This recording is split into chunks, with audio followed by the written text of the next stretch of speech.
Hola, ¿qué tal? Mi nombre es Diego Porras, soy residente de cuarto año de medicina interna con sede en el Hospital Médica Sur y hoy vamos a revisar el tema de infecciones por arbovirus, que incluye a las infecciones por dengue, por Zika y por chikungunya. Es muy importante reconocer las diferencias para el examen nacional de aspirantes a residencias médicas, puesto que los casos son bastante similares, las tres se transmiten por pues casi el mismo vector y pues hay algunos detalles clínicos que ustedes pueden identificar y por lo tanto que de ahí siga la secuencia de su caso. Y bueno, pues vamos a comenzar. Entonces, justamente a partir de 1967, la Organización Mundial de la Salud, junto a estos virus, por la transmisión biológica que existe a través de los artrópodos hematófagos, es decir, los mosquitos. Y por eso les puso Arthropod-borne viruses, o sea, virus transmitidos por artrópodos y de ahí arbovirus. Entonces, justamente su vigilancia también requiere la vigilancia de estos vectores, o sea, de los mosquitos, que pues son artrópodos. Y justamente es un grupo taxonómicamente heterogéneo con más de 500 virus y de estos 150 causan la enfermedad en el hombre y pues ahora solo revisaremos tres, que son los que mencionamos hace un momento. Entonces, de estos, de los arbovirus, vamos a ver tres familias. La Bunyaviridae, que tiene estos virus. También tenemos la Flaviviridae, que incluye al dengue, a la fiebre amarilla y al Zika, y justamente revisaremos dengue y Zika, y a los Togaviridae, que incluye al chikungunya y al virus Mayar. Pero de estos revisaremos los brotes de chikungunya que hubo en nuestro país. Y justamente, aparte de las familias que incluyen a los arbovirus, también los arbovirus generan ciertos cuadros clínicos bastante similares. Hay algunos que generan encefalitis, como la encefalitis de San Luis, del Nilo, fiebre y mialgias, específicamente en dengue y Zika, artritis y exantema, como chikungunya, y también fiebre hemorrágica, como el dengue. Entonces, también así se han podido clasificar. Y justamente si hablamos un poco de los vectores, tenemos que estos son culícidos, que son pertenecientes al género de los Aedes. Entonces, estos Aedes son dos muy importantes en nuestro medio, que son el Aedes aegypti y el Aedes albopicus. Y justamente se han encontrado también en otras especies como el Aedes poliniensis, el Mediovitatus y el Nivalis. Y las hembras de la Aedes aegypti se consideran las más eficientes porque requieren sangre humana para poder mantener su reproducción. Y estos ponen sus huevos en depósitos de agua limpia o semilimpia, y este es un dato importante para el control. Entonces, pues son los datos característicos de los vectores. Y como podemos ver en la imagen de la derecha, pues tienen el tórax oscuro y tienen las líneas que van hacia también las curvas de la periferia y en las patas.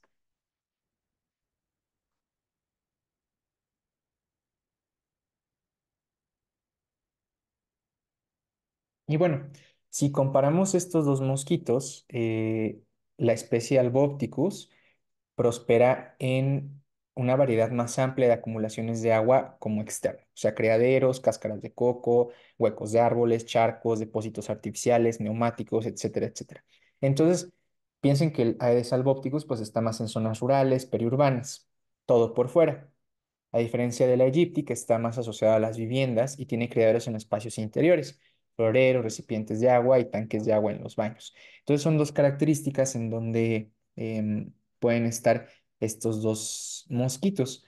Entonces a lo mejor si les ponen algún caso clínico que cuál sería el vector más probable en un neumático, pues sería el Albopticus, o en un florero sería el Aegypti, pero pues al final de cuentas los dos son mosquitos.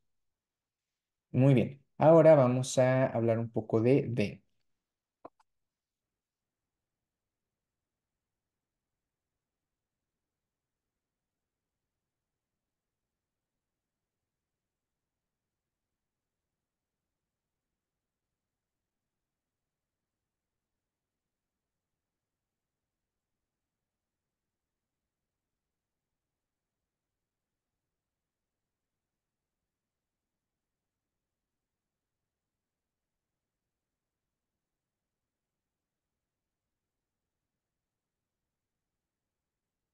De acuerdo a la Guía Mexicana de Dengue, esta es una enfermedad infecciosa viral, sistémica y dinámica que se transmite por el vector Aedes, ya sea Aegypti o Albopticus, y cursa con un cuadro clínico amplio.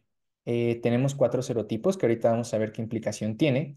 Y el dengue grave tiene uno más de los siguientes criterios: que causa inestabilidad hemodinámica como choque por extravasación de plasma, acumulación de líquido con dificultad respiratoria, además de hemorragia profusa o compromiso grave de los órganos. Entonces, así como la guía mexicana define dengue y dengue grave. El agente etiológico justamente es este virus del género Flavivirus y familia Flaviviridae, que se denomina dengue, que es un virus de RNA monocatenario con una envoltura lipídica y un diámetro aproximadamente de 50 nanómetros. Hay cuatro serotipos, del 1 al 4, eso es importante. Y un dato interesante es que no hay protección cruzada entre serotipos. O sea, si te da dengue serotipo 1, te puede infectar el serotipo 2, el 3 o el 4. Y justamente la infección por un segundo serotipo es más riesgosa para dengue hemorrágico. O sea, si se juntan dos diferentes, pues es ahí donde el riesgo de dengue hemorrágico es más grande. Y también tiene antígenos estructurales, como podemos ver en la imagen, y no estructurales, que específicamente el antígeno no estructural que nos interesa es el NS1, que es parte de los métodos diagnósticos. Como podemos ver aquí, tenemos un mapa en donde vemos las diferentes regiones en las que se transmite el dengue, y en rojo vemos la presencia completa de la transmisión como tal. Y toda Latinoamérica, incluido México, pues tiene presencia absoluta y completa, ¿no? Y vemos justamente que entre más se acerca a los polos, estos mosquitos brillan por su ausencia. En cuanto a la epidemiología en nuestro país del dengue, para 2015 la Organización Panamericana de la Salud informó que México está en tercer lugar con 196.601 casos, justo después de Colombia y Brasil, y lo podemos ver en la incidencia, y en este mapa nos muestran incluso los serotipos más frecuentes, y podemos ver que hacia el sur están casi los cuatro serotipos en incidencia. Y en la región de Norteamérica y Centroamérica, pues México es el país con más casos, y eso pues lo vemos todo el tiempo en nuestro país. Y justamente aquí podemos ver las cifras de casos de dengue de 2000 a 2014, así como nos muestra la guía mexicana. Y bueno, en cuanto a la fisiopatología, el dengue se encuentra en la sangre en los primeros 5 días de iniciada la fiebre, y presenta cierto tropismo sobre el endotelio vascular, por lo que puede cursar con hemorragia en diferentes localizaciones, especialmente la piel, y de ahí que podamos identificarlo con la prueba del torniquete. Tiene que ser transmitido por vectores, eso es importante, y estos vectores pueden vivir en áreas habitación, pican en las primeras horas de la mañana y por las tardes. Y después de que el mosquito está contagiado, en el intestino medio del mosco y las glándulas salivales es donde el virus está también replicando, y en las glándulas salivales, cuando vuelve a picar, infecta al ser humano.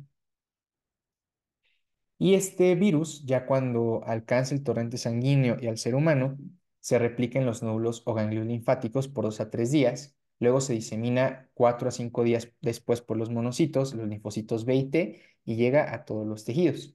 Y justamente los síntomas parecidos a la gripe, con mialgias y artralgias, es la respuesta de las citocinas al momento de identificar estos virus. Y la infección se resuelve en una semana. Queda inmunidad contra una infección ulterior por cualquiera de los cuatro serotipos durante 3 a 6 semanas, pero después recordemos que esa se quita, ¿no? O sea, que solamente es transitoria. Y la inmunidad que queda residual es serotipo específica permanentemente. Y cualquier serotipo puede causar dengue hemorrágico. Es más probable desarrollarlo después de una segunda infección por virus 2 o 3. Esta pregunta también es muy importante, que ahí aumenta la probabilidad de dengue hemorrágico. Y casi siempre aparece como resultado de una infección secundaria, o sea que primero le haya dado a una persona dengue serotipo 1 y en el 2 ya desarrolla la enfermedad grave, o 3-2 o 4-2. Y el dengue hemorrágico no ocurre en secuencia infectante que no termine en el serotipo 2. Esto es muy importante. No te puede dar 2-2 porque generas inmunidad ulterior. Entonces como tiene mejor desenlace si primero te da el 2 y luego el uno, o el 2 y luego el 3. Pero cuando la segunda es el 2, pues tenemos mayor riesgo de dengue hemorrágico. Y justamente el esquema de clasificación de fiebre por dengue, fiebre hemorrágica y síndrome de choque por dengue, como se conoce de manera clásica, pues ya no es lo más adecuado. Entonces, pues se utiliza la clasificación de la Organización Mundial de la Salud, que sería dengue con y sin datos de alarma y dengue grave, que justamente ahorita vamos a ver las diferencias. El dengue sin datos de alarma se considera una persona que vive o haya viajado en los últimos 14 días a áreas de transmisión, que tenga fiebre aguda de inicio súbito y que se acompañe de náusea, vómito, cefalea, dolor retroorbitario, mialgias, artralgias, fotofobia, exantema, odinofagia, conjuntivitis o leucopenia. Y vamos a ver también las características de este exantema. El dengue con datos de alarma empieza con esta etapa de efervescencia, donde hay dolor abdominal, vómito, fuga capilar, hemorragia de mucosas, letargia, irritabilidad, hepatomegalia, aumento del hematocrito, que es un dato de alarma, y disminución de las plaquetas. Y aquí la normalidad, lo que ocurre cuando el dengue empieza a tener datos de alarma, es que hay aumento de la permeabilidad, o sea, hay fugas de plasma en el compartimiento extravascular, y eso hace que exista hemoconcentración, hipovolemia y choque. Y el síntoma más frecuente, pues, sería el dolor abdominal con fiebre, leucopenia y trombocitopenia. Y el dengue grave, pues justamente ya es un paciente que está chocado, que tiene hemorragias o que tiene afectación orgánica evidente como daño hepático, encefalitis, miocarditis o nefritis. La hipovolemia genera vasoconstricción y también como tenemos insuficiencia circulatoria, pues habrá datos de respuesta compensatoria como taquicardia, retraso del llenado capilar, hipotermia, palidez, aumento de la presión arterial diastólica y también estrechamiento de la presión de pulso. Si existe afectación al hígado, se solicitará un ultrasonido. Y si existen manifestaciones neurológicas, pues siempre es recomendable realizar una punción lumbar. En algún punto puede haber un síndrome hemofagocítico, esto por la producción masiva de citocinas con activación de células T macrófagos, pero pues son situaciones que no son tan frecuentes. Y aquí tenemos la clasificación que nos da la guía mexicana, el dengue sin datos de alarma del lado izquierdo, que al final ameritaría manejo ambulatorio, con signos de alarma, los cuales ya los platicamos, que necesitas su referencia al hospital para valorar su ingreso, y cuando hay fuga, hemorragia o falla orgánica, la unidad de cuidados críticos. Y específicamente hablamos de fuga plasmática cuando el paciente está chocado o acumula líquidos, cuando tiene hemorragia grave, y la falla de los órganos le evidenciaremos como las transaminasas más de 1000, alteraciones del sistema nervioso central o alteración a corazón u otros órganos. ¿Cómo vamos a hacer el diagnóstico? Cuando el paciente se encuentra en fase febril, del primero al quinto día, en los laboratorios generales podremos observar leucopenia, linfocitosis, hematocrito con las plaquetas normales. Y se debe solicitar una nueva citometría solo en pacientes con comorbilidades, que estén embarazadas o en el extremo de la vida, y se debe repetir hasta las 72 horas del inicio de los síntomas, siguiendo de manera estrecha y por la clínica cada 24 horas. Y justamente el diagnóstico en esa etapa se hace al solicitar el antígeno NS1, eso para ver la presencia. O también, si queremos ver el serotipo de alguno de los cuatro que platicamos, podemos solicitar una RT-PCR o una reacción en cadena de la polimerasa de transcriptasa reversa. Por otro lado, en la fase crítica, que se da de 48 a 72 horas después, si es que avanza, ahí nosotros podemos solicitar una citometría hemática, tiempos de coagulación y unas pruebas de función hepática con el objetivo de determinar daño a algún órgano. Y podemos solicitar ahí anticuerpos IgG o IgM después de 5 a 7 días para confirmar el diagnóstico. Si la IgM es negativa, que nos habla del proceso en agudo, podemos repetirla en 21 días o cuando el paciente esté convaleciente. Y la IgG detecta infección pasada, pero si los títulos son muy altos, podemos suponer que hay alguna infección secundaria. En la fase de recuperación es importante valorar la evolución clínica y evitar la sobrecarga de líquidos porque dijimos que va a tener una fuga capilar muy importante y hacer exámenes cada 24 horas de acuerdo a la evolución clínica. Y la etapa de convalecencia tardía, pues ahí sería con los anticuerpos. Y como podemos ver en esta imagen de los estudios diagnósticos que nos van a ayudar en las etapas tempranas y de enfermedad aguda, nos ayudará mucho una PCR o un antígeno NS1 y días después los anticuerpos. Aquí justamente este es el algoritmo que nos propone la guía de práctica mexicana, en donde tomamos muestras iniciada la fiebre, que sería un NS1.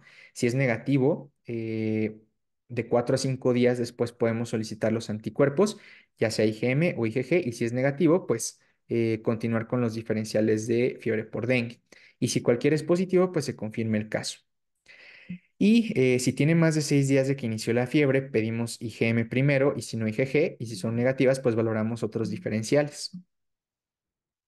¿Cómo va a ser el tratamiento del dengue? En la fase febril, pues lo más importante es el soporte de los síntomas, el reposo, medios físicos y paracetamol para la fiebre y el dolor. Y también si presenta datos de alarma como los que platicamos, pues valorar la referencia al hospital. Justamente en el algoritmo del tratamiento vemos que es un paciente con o sin datos de alarma. Justamente si tiene datos de alarma, debemos hidratarlo con soluciones y valorar el hematocrito. Si el hematocrito se eleva, hay que seguir hidratando al paciente y si no, lo podemos observar y mandar a casa.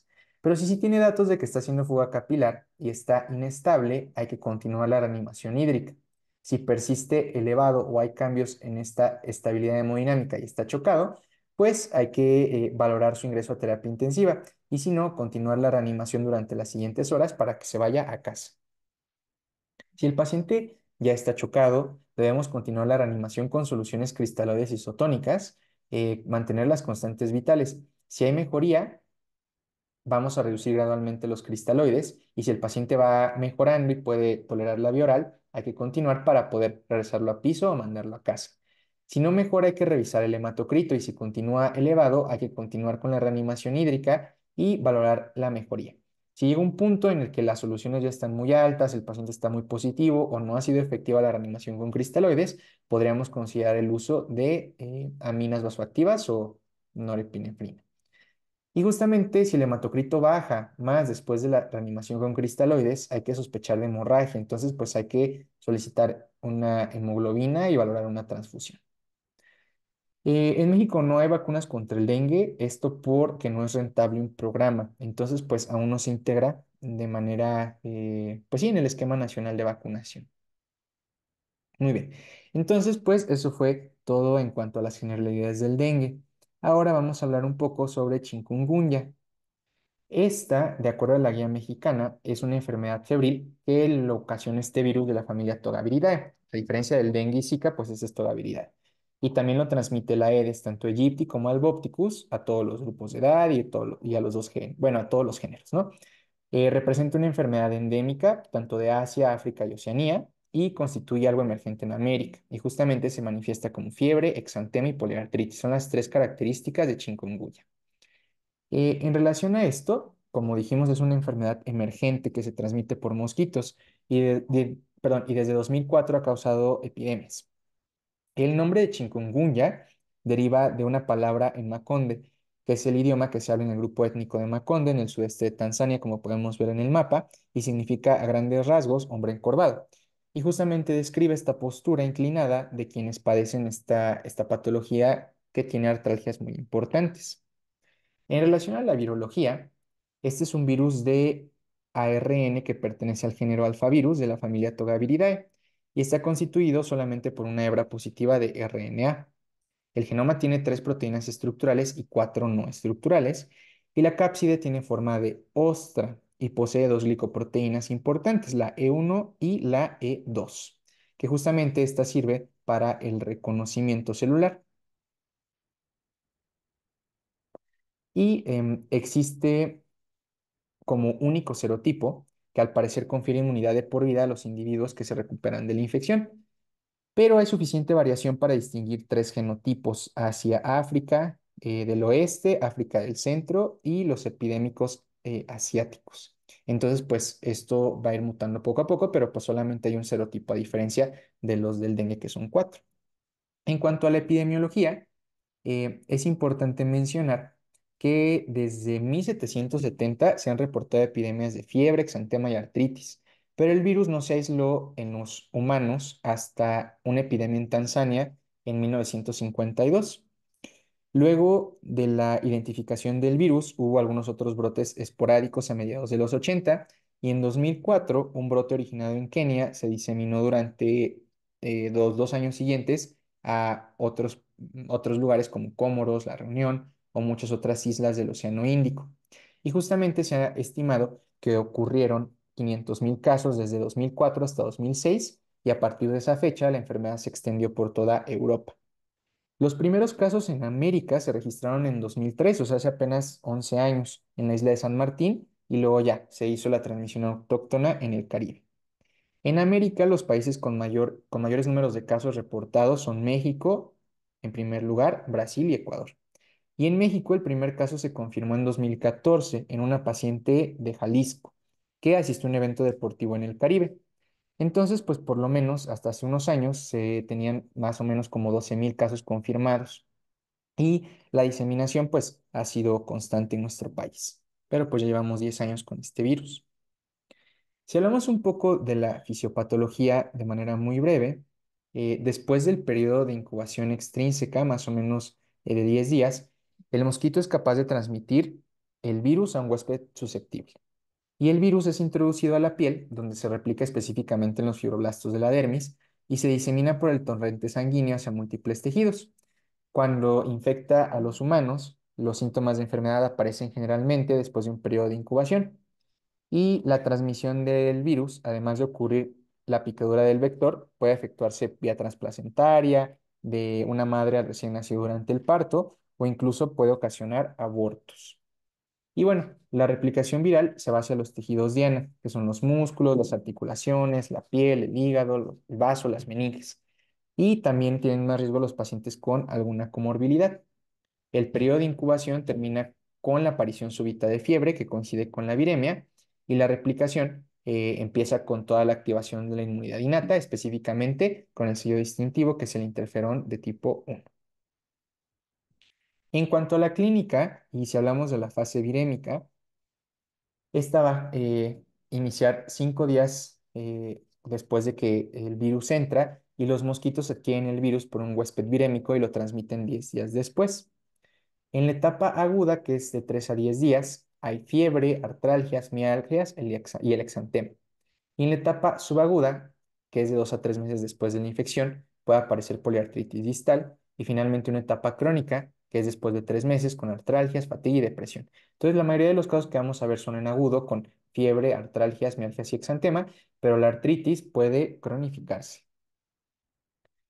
Si hablamos como tal de la artritis, esta es poliarticular, simétrica, distal, con o sin patrón migratorio, que involucra manos, carpos, tobillos y justamente puede afectar hasta la articulación temporomandibular. Y el eritema puede aparecer de 2 a 5 días después y es maculopapular en tronco, en extremidades y este afecta palmas y rostro. La guía mexicana nos dice que es una enfermedad de inicio súbito y se acompaña de los datos que dimos, la poliartritis, la mialgia y el eritema maculopapular. Del 3 al 28% pueden cursar asintomáticos, esto es muy importante, y la mayoría de los casos resuelven dentro de 7 a 14 días de que inician la fiebre. Las manifestaciones en la etapa aguda justamente son las características del dolor articular eh, y esta artritis se puede cronificar. El exantema puede aparecer de entre 2 y 5 días después, hasta en 50% de los pacientes, y ya vimos las características que sea maculopapular en palmas y plantas. Y también puede haber manifestaciones oculares como uveitis y vasculitis retiniana. En la fase crónica, que es cuando tiene más de 3 meses, pueden permanecer hasta un año y lo más frecuente es que presenten artralgias o artritis en las articulaciones que afectó la etapa aguda. Y en la mayoría de las infecciones durante el embarazo, el virus no se transmite al feto. El riesgo es más alto en el periodo intraparto, con un 49% de transmisión vertical. Entre las manifestaciones clínicas más graves pueden causar insuficiencia respiratoria, miopericarditis, meningoencefalitis, hepatitis tóxica o alguna manifestación cutánea. Y aquí les dejo toda la lista de manifestaciones atípicas que incluso está relacionado con Guillain-Barré. Les dejo también la frecuencia de los síntomas. Los más frecuentes, pues fiebre, poliartralgia, cefalea y el exantema queda hasta en un 77%. Y el diagnóstico es clínico, considerando los datos de laboratorio y epidemiológicos. Sin embargo, se debe hacer la confirmación de la presencia del virus por el diagnóstico diferencial con los otros virus de los arbovirus, ¿no? Entonces, si solicitamos algunas pruebas hematológicas como una citometría, pues no hay hallazgos patognomónicos. En realidad puede haber discreta trombocitopenia, leucopenia o alteración discreta de las pruebas de función hepática, así como aumento de los marcadores inflamatorios y por lo tanto no hay como algún cambio de laboratorio o de imagen que sea como característico. Por lo tanto, debemos demostrar la infección por chikungunya y esto por el aislamiento, ya sea inmunofluorescencia, PCR o secuenciación, detección de RNA o un resultado positivo de los anticuerpos, ¿no? En IgM si tiene síntomas agudos o IgG posteriormente cuando tenga seroconversión. Entonces se sugiere que las tomas de suero sean dentro de los primeros 5 días y sean con PCR y del sexto al 12 día sean con el IgM. Serían como los dos gold estándar para el diagnóstico. Y para distinguirlo, por ejemplo, del dengue, rara vez se observa alteración hemodinámica en chikungunya. Aquí el inicio es más agudo y la duración de la fiebre es menor. El eritema es más frecuente que en el dengue. Y si bien ambos tienen artralgias y mialgias, el dolor en chikungunya es más intenso y se cronifica. Y aquí les dejo algunas otras diferencias entre chikungunya y dengue, pues prácticamente son las que mencionamos. Y para los estudios de laboratorio, justamente si tenemos la sospecha y tiene menos de 8 días, es una PCR. eh, y si el resultado es positivo inicialmente para dengue, pues se confirma dengue. Pero si no, realizamos la PCR para chikungunya. Y si es positivo, pues enviamos la muestra. Si tiene más de 8 días del inicio de síntomas, realizamos una IgM y primero para dengue y confirmamos el diagnóstico, y si no, para chikungunya. Entonces, esto es muy interesante porque en el caso clínico les pueden poner por clínica algo que parezca chikungunya. Entonces, ¿cuál sería el siguiente paso diagnóstico si tiene 5 días de síntomas?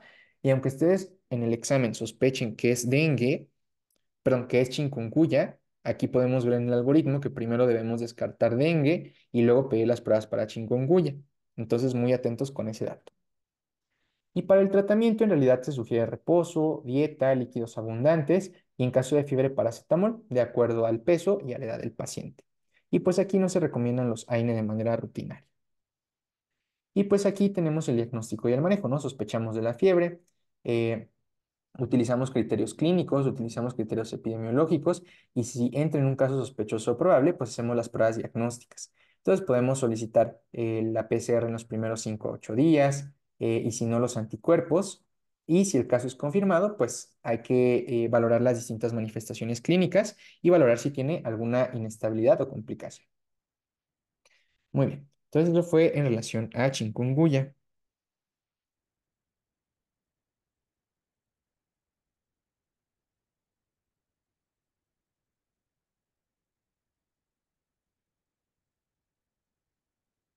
Ahora hablemos un poco de Zika, que sería el otro arbovirus que vamos a revisar.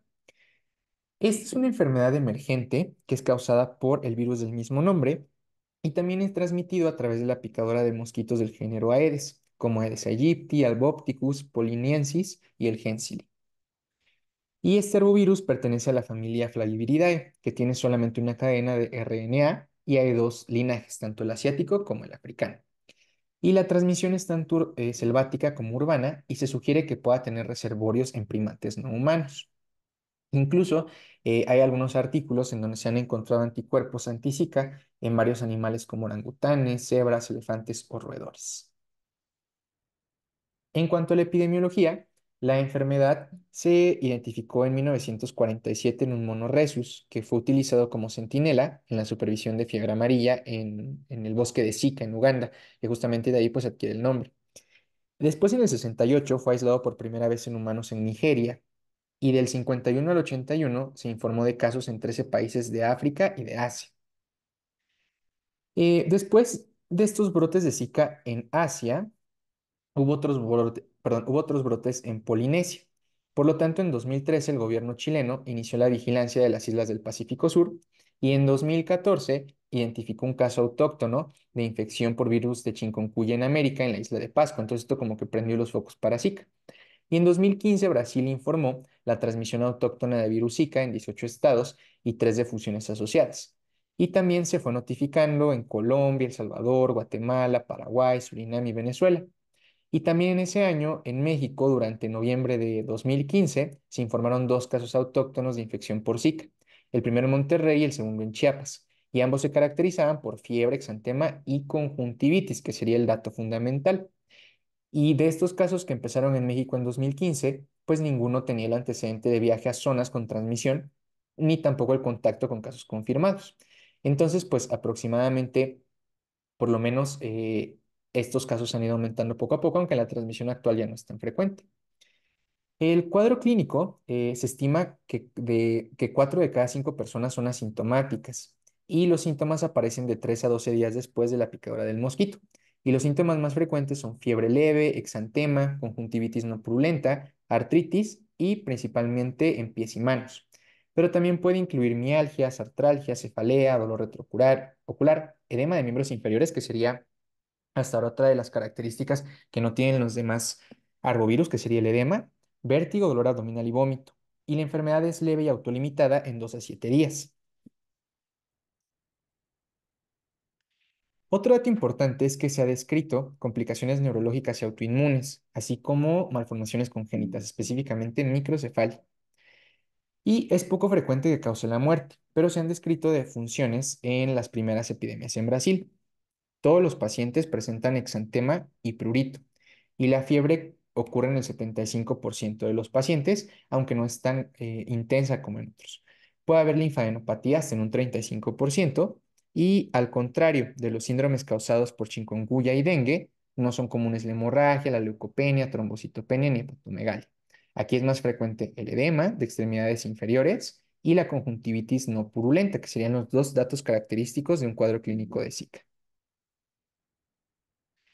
¿Cómo vamos a hacer el diagnóstico? En realidad se basa mayormente en la detección de RNA de muestras de sangre. Esto por PCR con transcriptasa reversa o también aislamiento viral en muestras recolectadas en menos de 5 días de iniciados los síntomas. El periodo virémico es corto en humanos, de 3 a 5 días luego de que inician los síntomas, y la viruria puede durar más que la detección sanguínea. Por lo tanto, un método alternativo podría solicitar una PCR en orina. Y las pruebas serológicas también son ampliamente usadas, o sea, en fase temprana podemos diferirlas, pero después pueden estar un poco más altos los títulos de las inmunoglobulinas. No existe un tratamiento en específico ni vacuna, y el tratamiento es sintomático, o sea, paracetamol y antihistamínicos. Y justamente hay que realizar una vigilancia estrecha a los pacientes porque hay un riesgo elevado de síndromes neurológicos, como Guillain-Barré, y también a las pacientes que están embarazadas porque también está estrechamente asociado a malformaciones fetales del tubo neural y craneofaciales. Y pues aquí les dejo un cuadro en donde vemos a los tres arbovirus, su agente principal, que entonces es el Aegypti, la etiología, la clínica, y les dejo los datos fundamentales, ¿no? Recordemos del dengue, el dolor abdominal y retrocular, la fiebre alta, y el exantema es en islas blancas y mar rojo.